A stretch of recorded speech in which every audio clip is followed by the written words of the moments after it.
ചാച്ചി എന്താടാ ചിന്നുവിന്റെയും രാമന്റെയും പിണക്കം തിരിക്കും തീർന്നില്ലേ?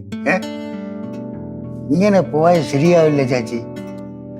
നിന്റെ അഭിപ്രായം തന്നെ എന്റെയും. പക്ഷെ നമുക്ക് എന്ത് ചെയ്യാൻ പറ്റും? നീ പറഞ്ഞില്ലേ അവരുടെ പിണക്കം അവര് അമ്മനെ തീർത്തോട്ടെന്ന്.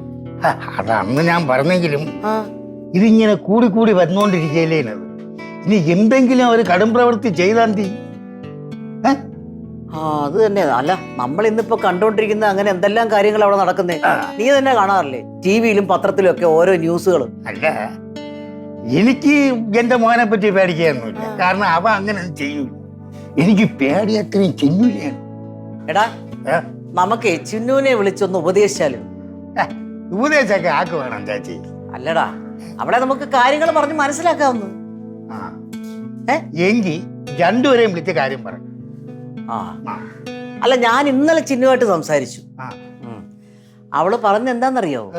ഈ രാമൻ പലപ്പോഴായിട്ട് പല ആവശ്യങ്ങൾക്കായിട്ട് അവളുടെ സ്വർണം മുഴുവൻ കൊണ്ടുപോയി പണയം വെച്ചത്.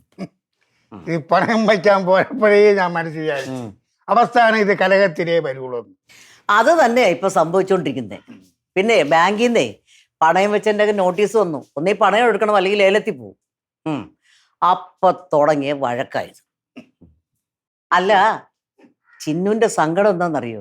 അവളെന്നോട് പറയുകയാണേ, പുറത്തിറങ്ങുമ്പോൾ ഇട്ടുകൊണ്ട് പോകാൻ ഒരു തരി സ്വർണ്ണമില്ല. അത് ഏത് പെമ്പിള്ളേർക്കും ആഗ്രഹം കാണൂലേ? പുറത്തിറങ്ങി പോകുമ്പോൾ ഒരു തരി സ്വർണ്ണം ഇട്ടുകൊണ്ട് പോകണം. അത് അവൾക്ക് അതും ഭയങ്കര പ്രയാസമാണ്. അതിപ്പോ അവളെ കുറ്റം പറഞ്ഞിട്ട് കഥയില്ല.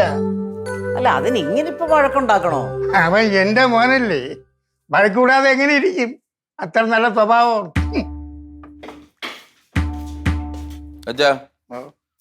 എന്റെ കൂട്ടുകാരനെ അറിയാം, അനീഷ് ലത്തീഫ്. അവന്റെ സ്റ്റാഫ് ഇപ്പൊ വരും. അവന്റെ വണ്ടി ഇത്തിരി ശരിയായി കൊടുക്കാം. ഡെലിവറി പോകാനുള്ള വണ്ടിയാണ്. ശരിയായി കൊടുക്കാം. പെട്ടെന്ന് കൊടുക്കൂ. കൊണ്ടുവരുന്ന കൊടുക്കാം. ശങ്കരനെ കണ്ട അച്ഛനെ വിളിച്ചില്ലേ? ഇല്ല. അവനെ വിളിച്ചു പറഞ്ഞാൽ 2 ദിവസം ലീവാണെന്ന്. ഇവനെന്താ ഇത്ര മാത്രം ലീവ്? ടൂറ് പോകാനായിരിക്കും. ടൂറ്? അല്ല, ഇവിടെ വന്നിട്ടും പ്രയോജനമില്ല. എന്തെന്നറിയാം, പണിയൊന്നും പഠിക്കില്ല. വെറുതെ കറങ്ങി കിടക്കും മൊബൈലും കൊണ്ട്. എടാ, നിങ്ങൾ തമ്മിലുള്ള വഴക്ക് എന്തുവായി? കാര്യമായിട്ട് പോണുണ്ട്. കാര്യമായിട്ട് പോണുണ്ട്.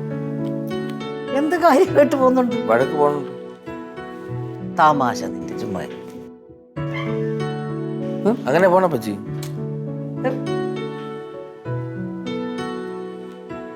അവളവിടെ? അവളടുക്കളുണ്ട്. ഞാൻ അങ്ങോട്ട് പോയിട്ട് വരാം. പിന്നെ പോവായിരിക്കും വഴക്കുണ്ടാക്കാൻ.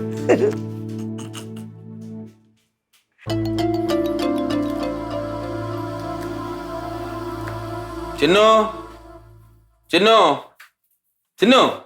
ഈ ചിന്നു ചത്തൊന്നുമല്ലോ ഇങ്ങനെ കിടന്ന് കീറി വിളിക്കാനായിട്ട്. ചത്താന്ന് കൊച്ചുപോലും വലിയ വർത്താൻ പറഞ്ഞോ? ഒറ്റ അടി അടിച്ചെന്നുണ്ടല്ലോ. എന്റെ സ്വർണം മൊത്തം കൊണ്ടേ പണയം വെച്ച് അത് നഷ്ടപ്പെടാൻ പോവുകയാണ്. അതിന് ഞാൻ നിങ്ങളെ വേണം ഞാൻ വീക്കി തരാനായിട്ട്. നീ എന്നെ അടിക്കൂ? അണമുട്ടിയ ചേരയും കടിക്കുന്നൊരു ചൊല്ലില്ലേ? ഇത് കേട്ടാ എനിക്കും അങ്ങനെയൊക്കെ ചെയ്യേണ്ടി വരും. ഇല്ലെങ്കിൽ ആ സ്വർണം മര്യാദയ്ക്ക് എടുത്തുക. എടി, സ്വർണ്ണം എത്ര ദിവസം ഞാൻ സ്വർണ്ണം എടുത്ത് തരാമെന്ന് ഞാൻ പറഞ്ഞല്ല. നിങ്ങൾ ആ സ്വർണ്ണം എടുത്തുക, എന്നാലേ എനിക്ക് സമാധാനമാവുള്ളൂ.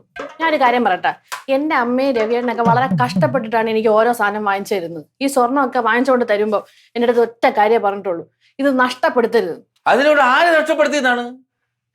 പൈസ കുറച്ച് കിട്ടാനുള്ളത് വന്ന് കിട്ടിയില്ല. അത് കിട്ടുമ്പോ എടുത്ത് തരും. നഷ്ടമൊന്നും വന്നില്ലല്ലോ. നിങ്ങൾ എടുത്ത് തരാന്ന് പറഞ്ഞിട്ട് കുറെ നാളായ തന്നില്ലല്ലോ. ഇങ്ങനെ പറഞ്ഞ് എനിക്കുള്ള വിശ്വാസം മൊത്തം പോയി. എടി, ഈ വിശ്വാസവും സ്നേഹമൊക്കെയാണ് ഒരു ബന്ധത്തിന്റെ ബാക്കിലുള്ള മെയിൻ കാര്യം. അത് നിനക്കില്ലേ? ആണോ? ഈ വിശ്വാസ സ്നേഹമൊക്കെ എനിക്ക് കുറെ ഉണ്ടായിരുന്നു. അതുകൊണ്ടാണ് നിങ്ങൾ ചോദിക്കുമ്പോ ഞാൻ ഓരോന്നും എടുത്ത് തന്നത്. എന്നിട്ട് ഇപ്പൊ എന്തായി? ഞാൻ എടുത്ത് തരാന്ന് പറഞ്ഞാൽ ഞാൻ എടുത്ത് തന്നാൽ തീരുമല്ലോ പ്രശ്നം. എടുത്തു തന്നാ തീരും. എടുത്തു താ. അപ്പൊ എടുത്ത് തരാത്തോണ്ടാണ് നീ എന്നെ അടിക്കുമെന്ന് പറഞ്ഞ അല്ലേ? ഞാൻ പറഞ്ഞല്ലേ ഉള്ളൂ, അടിച്ചൊന്നും ഇല്ലല്ലോ. ശരി, ഇത് വിടും. ഇനി ഭയങ്കര തലവേദന. നീ ഒരു ചായ കിട്ടോ? ഞാൻ കുറെ ഇവിടെ ജോലി ചെയ്തോണ്ടിരിക്കുകയാണ്, കാണുന്നുണ്ടാ? വേണമെങ്കിൽ തനിയെ ഇട്ട് കുടിക്കും. ഇവിടെയും വന്നിരിക്കാൻ പറ്റില്ല. എന്തെങ്കിലും ഒന്നിങ്ങനെ പറഞ്ഞോണ്ടേ.